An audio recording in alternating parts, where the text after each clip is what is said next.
Hermanos de Pax, tengan bendiciones del Señor. Un encuentro más aquí en este espacio donde compartimos algunas experiencias y también en la parte temática, ¿por qué no?, algunos puntos que pueden ayudarnos a vivir cada día mejor nuestra fe. Frente a toda una serie de comentarios que siempre hemos escuchado a lo largo del tiempo sobre el rol de la mujer en la iglesia, sobre, entre comillas, cierto machismo o preponderancia del varón en la iglesia católica sobre todo, hoy día quisiera compartir contigo este punto. ¿Cuál es el rol, cuál es la misión a la que Dios llama a la mujer? ¿Cuál es el espacio que ocupa y ha ocupado la mujer en la iglesia católica? Indudablemente que nos han presentado por ahí siempre en un esfuerzo por una iglesia dirigida por hombres, diríamos, las decisiones grandes las toman los hombres y las mujeres como que no participan de ello. Y eso es completamente equivocado porque tendríamos que revisar si nos remitimos al origen de la iglesia misma para llegar a este tiempo y entenderlo. Cada quien es hijo de su tiempo y la iglesia vive en un tiempo. La iglesia es el conjunto de creyentes, somos tú, yo, somos la iglesia. Y es una iglesia que vive en su tiempo. En el inicio encontramos, incluso si tú te remites a la Escritura, los tiempos de una iglesia primitiva, como decimos, encontramos a la presencia muy marcada de la mujer. San Pablo lo trae en sus cartas. Hechos de los Apóstoles, escrito por Lucas, también menciona el rol de la mujer en el inicio de la iglesia, la era apostólica. Cuando los evangelistas hablan de Jesucristo, uno trata de buscar cuál es la relación de Jesucristo con las mujeres en esa sociedad donde estaba jurídicamente incluso detallado cuál era la función, qué podía hacer, qué no podía hacer la mujer. Entonces, ¿cuál es la perspectiva de Cristo frente a esta situación? Primero nos ubicamos en el Evangelio y en el Evangelio encontramos una realidad. La mujer jurídicamente tenía que desarrollar ciertas funciones propias y evitar otras que eran reales aplicadas al hombre. El modo de vestir, la relación que había entre el esposo y la esposa, una sociedad, diríamos, judía muy clara en este sentido, ¿no? La mujer no puede salir de la casa sin permiso del esposo. En el templo hay un lugar especial para las mujeres, otro para los hombres. Es una sociedad que Cristo encuentra en ese caso. Cristo rompe con algunos criterios que habían esclavizado al hombre y el mismo Señor dice, ustedes se han hecho esclavos de la ley, y ahí metemos este tema. Cómo Cristo se deja tocar por una hemorroísa, se deja tocar y se acerca a la mujer que ha pecado. Incluso alguien derrama aceite en sus pies y el comentario es, si supiera quién es esta mujer no se dejaría tocar. Y entonces encontramos a un Jesucristo que reivindica y toma una posición totalmente diferente frente a la mujer en general. Pero Él no rompe la parte jurídica queda intacta. O sea, la relación doméstica frecuente, diríamos cotidiana, es la que Cristo va innovando. En base a ello, encontramos incluso en el proceso evangelizador la presencia de María, y María es mucho más, el Papa dice, el Papa Francisco nos lo ha recordado, ¿no? María como mujer, dice, ocupa un lugar mucho más importante en la historia de salvación que muchos hombres, ¿no? Entonces, hoy mismo la presencia de María es mucho más intensa por ser mujer, no solamente por ser la madre del Señor, sino su ser mujer nos ayuda a entender el Evangelio.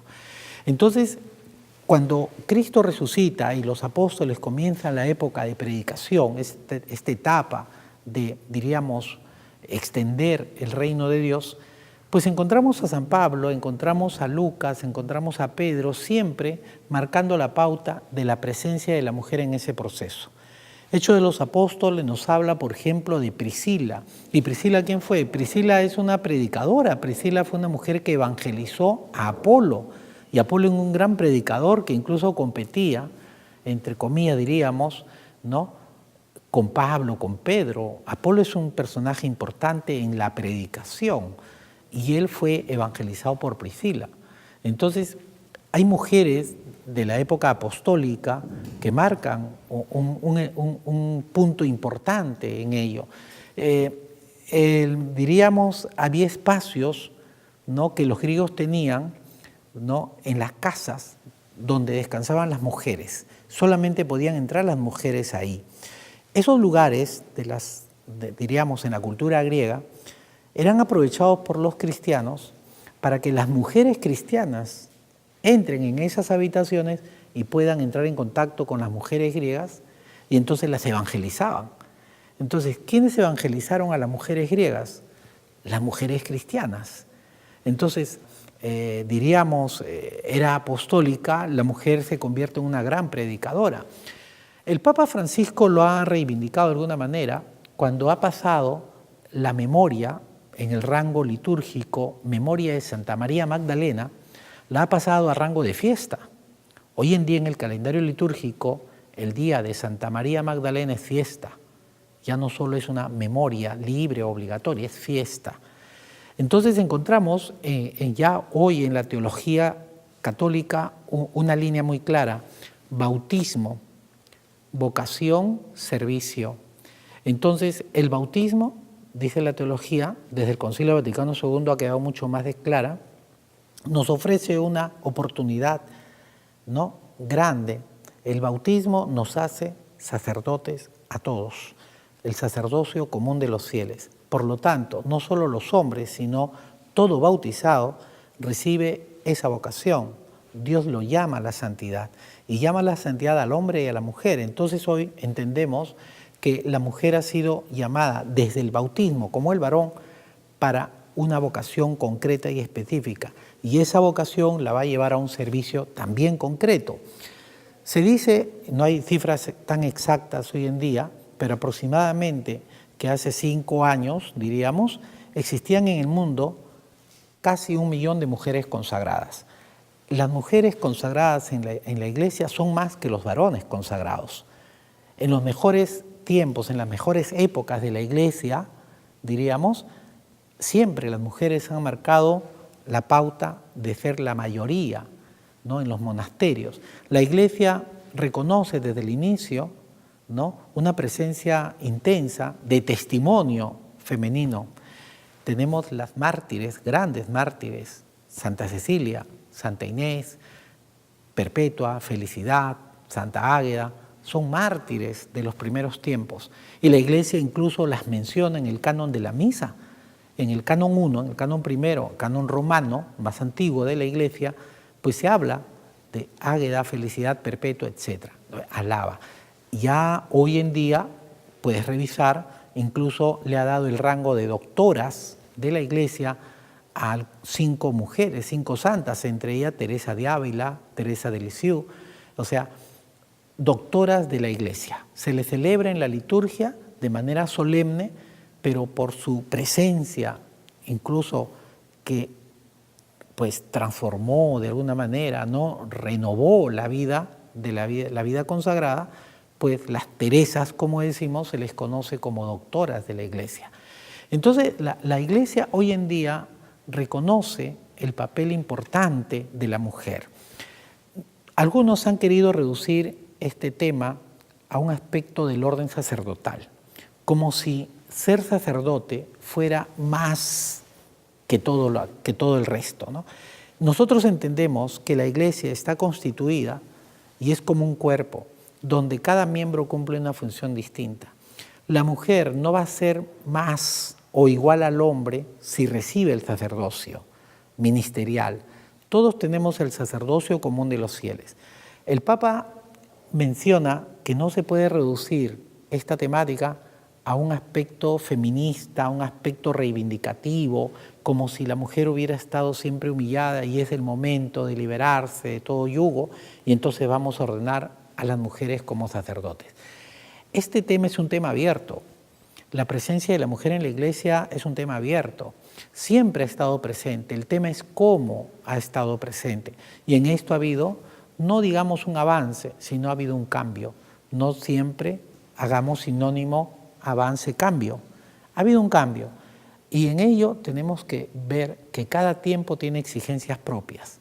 En algunas comunidades hoy en día las religiosas cumplen prácticamente una función ministerial. Donde no llega el sacerdote, está la religiosa. Muchas veces ella evangeliza mucho más intensamente que si hubiera un sacerdote, ¿no? Porque no la hay. Entonces hay comunidades en el mundo que están atendidas por las religiosas, proyectos, hospitales, albergues, tantos lugares donde la mujer ha marcado la presencia de la Iglesia. En las comisiones, incluso pontificias, hay, diríamos, dentro de la curia romana, dentro de los organismos de gobierno y de consejería, de asesoría en la Iglesia, hay mujeres. Hoy día, si bien podríamos entender la presencia de los obispos cardenales como aquellos que dirigen, ¿no?, o toman las decisiones, ellos no están ajenos al consejo también de unas comisiones que pueden conducir a tomar las mejores decisiones. Entonces, hoy día tendríamos que ver en este tiempo cómo la Iglesia ha recuperado esa imagen, ¿no?, diríamos, femenina, que siempre tuvo. La Iglesia es considerada como un pueblo de Dios. Y esa es la Iglesia, el sacerdote es parte del pueblo de Dios. El hombre y la mujer son parte del pueblo de Dios. Entonces Dios nos llama a cada uno de una manera muy concreta a una vocación de servicio. La Iglesia está más allá de una discusión reducida, reitero, al orden sacerdotal. Si esa es una conquista que se tendrá algún día, como si fuese, repito, algo que te hace menos. No, yo como sacerdote te digo, creo que el sacerdocio es una gracia, pero no está reservada como un privilegio para los varones. Cristo se rodeó de las mujeres y les encargó, y cuando en la última cena hablamos de una cena pascual, no la reduzcamos a una cena de hombres. O sea, si lo que Cristo está celebrando en la cena, que llamamos última cena, es la cena de Pascua, cuando le preguntan, maestro, ¿dónde quieres que celebremos la cena de Pascua? Definitivamente eso lo están celebrando todas las familias. Y entonces Cristo no puede estar reducido a una idea de 12 varones que andan de arriba para abajo y no se permite mujeres, como un club de hombres. No, o sea, las primeras comunidades estaban formadas por mujeres que a los 12, en esa imagen de las 12 tribus, los 12 apóstoles, se nos presente toda esta idea de hacer presente a Cristo, hacer realidad los sacramentos, esa es otra cosa. Pero la comunidad necesita de las mujeres, por eso que Hechos de los Apóstoles y las cartas paulinas hablan de las conversiones. Y cuando dice, se convirtió fulano y con él toda su familia, ¿a qué se refiere? Pues, si no es a eso, la presencia de la mujer, pero también de los niños, los ancianos. La Iglesia es una realidad mucho más amplia de la que a veces nos han presentado. Entonces, indudablemente la Iglesia Católica pues afirma, ¿no?, y confirma la presencia y el rol importante que tiene la mujer. Entonces, lejos de esos conceptos que a veces se nos han querido presentar bajo una idea de reivindicar, ¿no?, feminismos y cosas, que el Papa mismo ha recordado que eso no es el tema a discutir, sino el punto teológico a reflexionar mucho más en los futuros años será cómo hacer que la presencia de la mujer ahí, en lo que Dios le ha llamado, pues sea un poco más intensa y obedezca a una realidad concreta. Estamos viviendo una realidad distinta a la que hace décadas se nos podía presentar. Recordemos eso, demos gracias a Dios por tantas santas, no solamente en el calendario litúrgico, canonizadas, sino tantas mujeres santas que la Iglesia ha elevado no solamente a los altares, sino ha elevado en el corazón de cada uno de nosotros. Tantas mujeres que han dado ejemplo de testimonio y de fe y que han hecho posible incluso que surjan vocaciones al sacerdocio. Porque en muchos sacerdotes y en historias sacerdotales siempre ha habido alguien que le ha inculcado. Lee la historia de Juan Pablo II, lee la historia de San Pío X, tantos hombres que han llegado a ser importantes para la Iglesia, siempre hablan del testimonio de una mujer que en su familia o en alguna circunstancia concreta, pues contribuyeron a eso. Demos gracias a Dios por la presencia de María, nuestra Madre, la nueva Eva. Demos gracias por las santas mártires de las primeras comunidades y durante estos 21 siglos de historia de la Iglesia la presencia de la mujer en el camino evangelizador. Que Dios nos bendiga. Será hasta el próximo programa.